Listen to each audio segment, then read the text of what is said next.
Hello दोस्तों, स्वागत है आपका आपके अपने YouTube चैनल सीरियस स्टडी में। मैं रूमा सिंह आपके सामने लेकर आई हूं कि व्यंजन क्या होते हैं और उनके कितने भेद होते हैं। तो अब मैं आपको बताने वाली हूं कि व्यंजन के वर्गीकरण, यानी व्यंजन हमारा कितने वर्गीकरण, कितने भागों में हमारे व्यंजन का पार्ट बटा हुआ है। व्यंजन के हमारे 5 भेद हैं, ठीक है, 5 वर्गीकरण है, यानी 5 भागों में व्यंजन हमारा बटा हुआ है। तो चलिए अब जानते हैं कि व्यंजन क्या होता है। ठीक है, तो व्यंजन क्या होता है वो जानते हैं कि ऐसे वर्ण जिनका उच्चारण स्वरों की सहायता से होता है उन्हें व्यंजन कहते हैं। कौन से ऐसे वर्ण होते हैं जिन वर्णों को बोलने के लिए हमें किसकी सहायता लेनी पड़ती है? स्वर की सहायता लेनी पड़ती है, ठीक है, और तब हम उनका उच्चारण कर पाते हैं। यानी ऐसे वर्ण होते हैं व्यंजन जिनको बोलने के लिए हमें स्वरों की सहायता पड़ती है, तो वो क्या होता है? वो व्यंजन होता है। ठीक है, तो जैसे कि हमने का बोला, ठीक है, अब इसमें जो हमारा ये लगा हुआ है, चिन्ह जो लगा हुआ है, ये क्या होता है? ये हमारे आ यानी स्वर की पहचान होती है। का बोलते हैं तो उसमें कौन सा हमारा स्वर छुपा होता है? आ स्वर छुपा होता है। ठीक है, ये हमारा क्या होता है? ये स्वर होता है। ठीक है, और ये जो लगा हुआ है, ये हलंत जो लगा हुआ है, ये हमारी स्वर की पहचान है। ठीक है, किसकी पहचान है? स्वर की पहचान है, आ की पहचान है। का बोलते हैं तो आ का उच्चारण होता है, लास्ट में हमें आ समझ में आता है, तो इसलिए हम इसको पहचान जाते हैं तुरंत कि हमारा इसमें किसकी सहायता से हम का को बोलते हैं? तो स्वर की सहायता से बोलते हैं। स्वर कौन सा लगा है? आ स्वर लगा है। उसी तरह हम खा को लेते हैं तो इसमें भी हमारा आ छुपा हुआ है। ठीक है, ये जो हमारा हलंत है ये हमारा क्या है? ये हमारा स्वर है। ठीक है, उसी प्रकार गा है हमारा। ठीक है, तो ये क्या लगा हुआ है? ये हमारा स्वर लगा हुआ है। ठीक है, जिसकी सहायता से हम व्यंजन को बोलते हैं, ये हमारा स्वर क्या है? स्वर हमारा इसमें आ प्लस है। ठीक है, ये है हमारा स्वर। ठीक है, और ये हमारा क्या है? व्यंजन है। ठीक, गा हमारा केवल व्यंजन है। ठीक, तो हम इसको जब बोलते हैं तो बिना स्वर की सहायता से हम नहीं बोल सकते। गा बोलते हैं तो आ हमें समझ में आता है, और ये आ जो है हमारा क्या होता है? ये हमारा स्वर होता है। ठीक है, अब आगे जानते हैं कि व्यंजन को कितने भागों में बांटा गया है।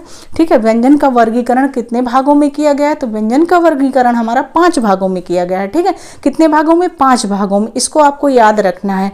ठीक है, तो आइए देखते हैं कि पहला भाग हमारा क्या है। ठीक है, व्यंजन का वर्गीकरण कितने भागों में किया गया? 5 भागों में किया गया। पहला हमारा है स्पर्श व्यंजन। ठीक है, जिसमें कितने वर्ण आते हैं? हमारे 25 वर्ण। ठीक है, स्पर्श व्यंजन में हमारे 25 वर्ण आते हैं। ठीक है, दूसरा हमारा क्या है? ठीक है, ये हमारा दूसरा हो गया। ठीक, दूसरा है हमारा अंतस्थ व्यंजन। ठीक, इसमें कितने वर्ण आते हैं? हमारे 4 वर्ण आते हैं। ठीक है, अंतस्थ व्यंजन। और तीसरा है हमारा क्या है? ऊष्म व्यंजन है। ऊष्म व्यंजन में भी हमारे 4 वर्ण आते हैं। ठीक है, कितने वर्ण आते हैं? 4 वर्ण आते हैं। ठीक, अब हमारा चौथा जो है, ये चौथा जो है हमारा संयुक्त व्यंजन होता है। ठीक है, संयुक्त व्यंजन में भी 4 वर्ण होते हैं। ठीक है, कितने वर्ण होते हैं? 4 वर्ण होते हैं। और पांचवा जो हमारा है व्यंजन का भाग है, पांचवा, वो दुगुण व्यंजन होता है। ठीक है, इसमें 2 वर्ण होते हैं। ठीक, इसमें हमारे 2 वर्ण आते हैं। तो ये हो गया आपका क्या है? व्यंजन का वर्गीकरण। स्पर्श व्यंजन, अंतस्थ व्यंजन, ऊष्म व्यंजन, संयुक्त व्यंजन, और हमारा 5वां हो गया द्विगुण व्यंजन। तो हमको इस तरह इसको याद करना है। ये 5 उंगलियां हैं हमारी, और 5 को हमको 5 नाम से याद करना है। ठीक है, कौन कौन सा याद करना है आपको? ये हमारा हो गया स्पर्श व्यंजन। ठीक है, ये हमारा हो गया अंतस्थ व्यंजन, ये हमारा ऊष्म व्यंजन, संयुक्त व्यंजन, और ये हमारा द्विगुण व्यंजन। इन 5 उंगलियों को हमको 5 व्यंजन के वर्गीकरण के नाम से याद रखना। जब याद कर लेंगे तो आपको कभी नहीं भूलेगा। तो पहला है हमारा क्या है? स्पर्श व्यंजन है। ये कितने होते हैं? 25 होते हैं। ठीक है, और इनका जो वर्ग चलता है वो कहाँ से चलता है? का से लेके पा वर्ग तक। ठीक है, का से लेके पा वर्ग तक चलता है। और हर वर्ग में क्योंकि 5 वर्ण हैं आपके, ठीक है, तो का से आपका पा तक चलता है, तो 5 वर्ग हो गए आपके, तो 25 वर्ण आते हैं। ठीक है, तो इसको जानते हैं कि कैसे बोला जाता है। ये कंठ से, ठीक है, तालु से, मूर्धा से, दंत से और ओष्ठ के स्पर्श से बोले जाते हैं। जो हमारे स्पर्श व्यंजन होते हैं वो कहाँ से बोले जाते हैं? कंठ से बोले जाते हैं, तालु से बोले जाते हैं, मूर्धा से बोले जाते हैं, दंत से और ओठ की सहायता से ऐसे वर्ण हैं जो बोले जाते हैं, तो उन्हें हम क्या कहते हैं? स्पर्श व्यंजन कहते हैं। ठीक है, तो अब देखिए आगे हमने आपको बताया कि वर्ग क्या है। ठीक है, तो का वर्ग है आपका। ठीक है, पहला हमारा क्या है, का वर्ग है। तो का वर्ग में हमने बताया आपको कि हर वर्ग में हमारे 5 वर्ण होते हैं। ठीक है, हर वर्ग में जैसे हमने का वर्ग लिया है, का वर्ग की लाइन लिया है, तो इसमें कितने वर्ण हैं, 5 हैं। पहला, दूसरा, तीसरा, चौथा और 5वां। ठीक है, तो पहला क्या हो गया आपका, का हो गया, दूसरा खा हो गया, तीसरा गा हो गया, और फिर घा हो गया, और फिर अंगा हो गया। ठीक है, तो ये का, खा, गा, घा, अंगा जो हैं ये 5 वर्ण आपके यहाँ हो गए। ठीक है, और ये पांचों वर्ण जो है किसकी सहायता से बोले जाते हैं, यानी इनका उच्चारण स्थान जो है वो क्या है, कंठ है। ठीक है, ये कंठ की सहायता से बोले जाते हैं। आप इनको बोल के देखिए कि का, खा, गा, घा, अंग। तो ये आपको कंठ के अलावा और न तो जीभ छू रही है, न दांत छू रहा है इन वर्णों को आपको बोलने में, तो ये आपके क्या हो गए, ये कंठ से बोले जाने वाले वर्ण हैं। ठीक है, अब दूसरा देखते हैं हम कि क्या है, हमारा चा वर्ग है। ठीक है, चा वर्ग क्या होता है हमारा, चा, छा, जा, झा, इया। ठीक है, ये भी 5 होते हैं। जैसे कि हमने बताया आपको कि हर वर्ग में जो वर्ण होते हैं वो 5 होते हैं, तो 5 हैं आपके। ठीक है, ये किसकी सहायता से बोले जाते हैं, तालु की सहायता से बोले जाते हैं। ठीक है, तो जब आप चा बोलोगे तो आपका तालु इस्तेमाल होगा। ठीक है, ठीक, चा, छा, जा, झा, इया। तो ये जब तालु को छू के वर्ण बोले जाते हैं उन्हें हमको क्या कहते हैं कि ये उच्चारण स्थान इनका क्या है, तालु है। ठीक है, तो कभी कभी एग्जाम में पूछ लिया जाता है कि चा वर्ण किस का उच्चारण स्थान क्या है। तो जब हमें इन वर्णों को हम पहचानेंगे और इनका उच्चारण स्थान पहचान लेंगे तो हमारा कभी गलत नहीं होगा। ठीक है, अगला देखते हैं कि टा वर्ण। टा वर्ण क्या होता है हमारा, इसमें टा, ठा, डा, ढ, अड़ा 5 वर्ण हैं आपके। ठीक है, ये किसकी सहायता से बोले जाते हैं, उच्चारण स्थान इनका क्या है, ये आपका मूर्धा है। ठीक है, बहुत परीक्षाओं में पूछा जाता है। ठीक है, वेरी मोस्ट इम्पॉर्टेंट। ठीक, बहुत परीक्षाओं में पूछा जाता है कि मूर्धा से बोले जाने वाले उच्चारण जो स्थान है वो वर्ण कौन कौन से होते हैं। कभी कभी 1-2 दे देता है कि टा और ठा दे दिया। ठीक है, तो ये कहाँ से बोले जाते हैं, 4 ऑप्शन दे देता है। तो आप जब इसको पहचानोगे और इनको बोल के देखोगे तो ये आपको समझ में आ जाएगा कि यह हमारा मूर्धा वाला वर्ण है, टा और ठा। ठीक है, अगला देखते हैं कि तावर्ण। तावर्ण में क्या है, ता, था, दा, धा, ना। ठीक है, ये भी 5 हैं। हमने जबकि आपको बताया कि हर वर्ण जो हमारा वर्ग है, चाहे वह ता वर्ग हो, टा वर्ग हो या पा वर्ग हो, ठीक है, उसमें क्या है, 5 वर्ण हैं आपके। ठीक है, तो ये 5 वर्ण हैं। तो ता वर्ग जो है हमारा वो कहाँ से इसका उच्चारण और स्थान है, उसके जो वर्ण हैं 5 ये कहाँ से बोले जाते हैं, ये दंत से बोले जाते हैं। ठीक है, कहाँ से बोले जाते हैं, इनका उच्चारण स्थान दंत से है। जब आप ता बोलोगे तो आपके दोनों दांत टकराते हैं आपस में। ता बोलिए, था बोलिए, तो दांत से छू के ये वर्ण बोले जाते हैं आपके, ता, था, द, ध, ना। ठीक है, तो इसलिए इनका उच्चारण स्थान दंत बोला जाता है। ठीक है, अगला हमारा 5वां वर्ण है, वर्ग है। ठीक है, 5वां वर्ग हमारा क्या है, पा वर्ग है। पा वर्ग में हमने देखा कि पा, फा, बा, भा, मा। ठीक है, कितने हो गए हमारे, 5 हो गए। ये 5 वर्ण हमारे हो गए पा वर्ग के।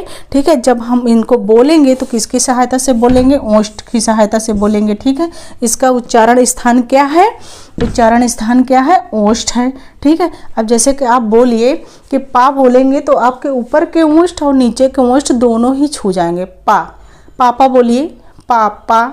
ठीक है, तो ये क्या हो गया, आपके जब दोनों ओष्ठ टकरा रहे हैं, छू रहे हैं वर्ण को बोलने में, तो वो ही उच्चारण स्थान होता है, ओष्ठ। ठीक है, यानी जो भी वर्ण आप बोल रहे हैं, जिस स्थान को टकरा के वो वर्ण आपका निकल रहा है, वो आपका उच्चारण स्थान वही कहलाएगा। ठीक है, दूसरा हमारा क्या है, अंतस्थ व्यंजन। आइए जानते हैं अंतस्थ व्यंजन क्या होता है। अंतस्थ व्यंजन की संख्या 4 होती है। ठीक है, हमने बताया आपको कि अंतस्थ व्यंजन कितने प्रकार के होते हैं, 4 प्रकार के होते हैं। इनका उच्चारण स्थान जीभ, तालु, दांत और ओष्ठ के परस्पर सटाने से होता है। यानी जब हम इन जो है अंतस्थ व्यंजन है, इनको जब हम बोलते हैं, अंतस्थ व्यंजन हमारे कितने होते हैं, 4 होते हैं। ठीक है, 4 होते हैं। कौन कौन से, या, रा, ला, वा।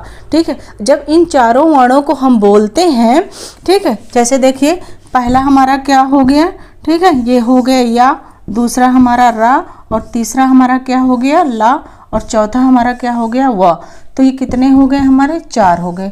4 वर्ण हमारे ये क्या होते हैं, या, रा, ला, वा। ठीक है, ये चारों हमारे क्या होते हैं, अंतस्थ व्यंजन होते हैं। ठीक है, अंतस्थ व्यंजन होते हैं।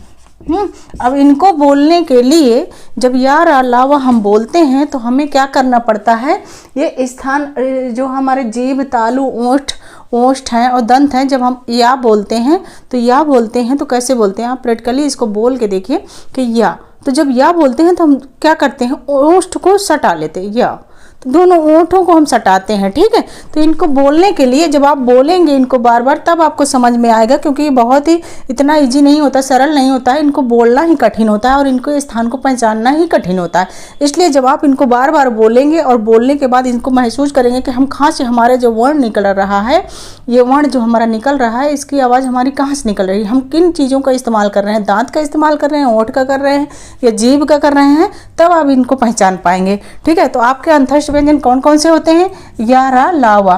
ठीक है, सबको समझ में आ गया। तीसरा देखते हैं कौन सा व्यंजन है, तीसरा हमारा है ऊष्म व्यंजन। ठीक है, ऊष्म व्यंजन में भी मैंने आपको बताया कितने वर्ण होते हैं हमारे, 4 होते हैं। ठीक है, कौन कौन से, जैसे कि पहला आप देखिए कि क्या है हमारा, शा है, दूसरा भी ये भी शा है और तीसरा शा है और चौथा हमारा क्या है, हा है। तो पहला, दूसरा, तीसरा और चौथा, शा, श, श, हा। ठीक है, 4 होते हैं। इन वर्णों को बोलने में हवा क्या होती है, बाहर निकलती है। ठीक है, जब ये ऊष्म व्यंजन हम बोलते हैं, ठीक है, तो इनको बोलने में जब ये वर्ण हम बोलते हैं, शा हम बोलते हैं या हा बोलते हैं, ठीक है, तो क्या होती है कि हवा जो है बाहर की तरफ निकलती है इन वर्णों को बोलने में, तो इसीलिए इनको ऊष्म व्यंजन कहा जाता है। ऊष्म यानी हवा। ठीक है, जैसे हा बोला हमने, हा, तो हवा क्या होती है, बाहर के लिए, बाहर की तरफ निकल रही है। ठीक है, तो ये 4 व्यंजन होते हैं हमारे ऊष्म व्यंजन। ठीक है, इनको आपको पहचानना है, श, ख, श, हा। ठीक है, तो ये चारों क्या होते हैं, ये हमारे ऊष्म व्यंजन होते हैं। संयुक्त व्यंजन, संयुक्त व्यंजन वो व्यंजन होते हैं जो 2 वर्णों के मेल से बनते हैं। ठीक है, उन्हें क्या कहते हैं, संयुक्त व्यंजन कहते हैं। 2 वर्णों के जो मेल से बनते हैं उन्हें संयुक्त व्यंजन कहते हैं। संयुक्त व्यंजन कितने प्रकार के होते हैं, 4 प्रकार के होते हैं। जैसे पहला आपका छा हो गया, दूसरा त्रा हो गया, तीसरा ज्ञा और चौथा स्रा हो गया। ये चारों क्या हैं आपके, ये 4 जो वर्ण हैं ये क्या हैं आपके, ये संयुक्त व्यंजन है। ठीक है, संयुक्त व्यंजन। संयुक्त व्यंजन कौन कौन से होते हैं, छा होता है, त्रा होता है, ज्ञा होता है और आपका स्रा होता है। ठीक है, ये चारों आपके संयुक्त व्यंजन हैं। ठीक, अब ये हमने आपको बताया कि संयुक्त व्यंजन कौन से व्यंजन कहलाते हैं, यानी वो 2 वर्णों के मेल से बनते हैं। ठीक है, जब 2 वर्णों के मेल से बनते हैं तो उन्हें संयुक्त व्यंजन कहते हैं। ठीक, अब जैसे कि पहला वर्ण हमारा क्या है, यहाँ पे का हो गया, दूसरा वर्ण हमारा क्या हो गया, दूसरा वर्ण हमारा क्या हो गया, शा हो गया। ठीक है, का और शा के मिला के ये क्या बनता है, हमारा छा बनता है। ठीक है, छा से छतरी बनता है। अब इसका भी उच्चारण हम करते हैं इस तरह कि त्रा हमारा कैसे बना। ठीक है, क्योंकि ये हमारे चारों क्या हैं, ये चारों हमारे क्या हैं, संयुक्त व्यंजन हैं। ठीक है, संयुक्त व्यंजन है। तो हमने बताया आपको कि संयुक्त व्यंजन 2 वर्णों के मेल से बनते हैं। ठीक है, तो त्रा हमारा जो है दूसरा है त्रा। ठीक है, ये किसके में किससे बना है, तो ता से बना है और प्लस रा से बना है। ठीक है, ये पहला हो गया और ये दूसरा हो गया। ता और रा से हमारा त्रा बन गया। ठीक है, त्रा क्या है हमारा, संयुक्त व्यंजन है। ठीक, अब तीसरा हमारा क्या है, ज्ञा हो गया।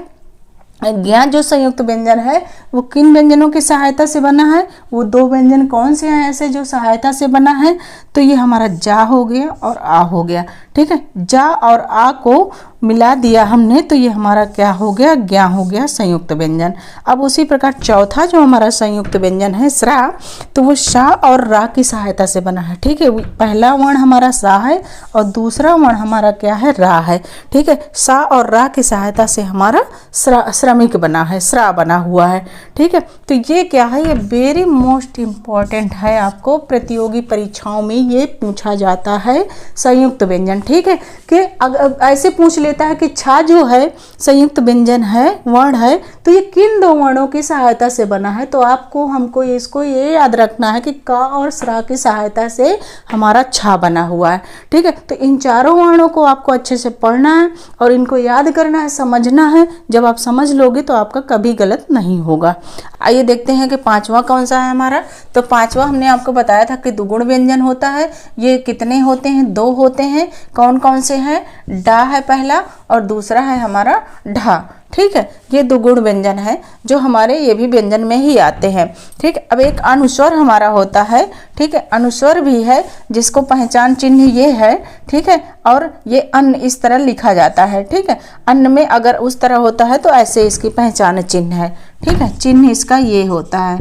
ठीक, और विसर्ग भी एक होता है हमारा, उसकी पहचान चिन्ह ये होती है। ठीक है, और लिखा जाता है वर्ण में, ऐसे लिखा जाता है अन्न, आहा। ठीक है, तो अन्न हमारा क्या है? अनुस्वर है। आहा हमारा क्या है? विसर्ग है। तो आप लोगों को मैंने बताया कि व्यंजन के वर्गीकरण, व्यंजन के कितने भेद हैं? 5 भेद। मैंने 5 वर्गीकरण उसके दिए हैं व्यंजन के, और ये पांचों वर्गीकरण आप लोगों को बहुत ही अच्छी तरह से समझ में आ गया होगा या आ जाएगा। अगर एक बार देखते हैं वीडियो आपको नहीं समझ में आता तो वीडियो को 2-3 बार देखिए तो आपको पूरी तरह से समझ में आ जाएगा। अगर ये वीडियो आप लोगों को पसंद आए तो वीडियो को लाइक करें और अपने दोस्तों को शेयर करें, और अगर चैनल पर नए हैं तो चैनल को जरूर सब्सक्राइब कर लें ताकि आप तक न्यू वीडियो की नोटिफिकेशन मिलती रहे। Bye bye, take care.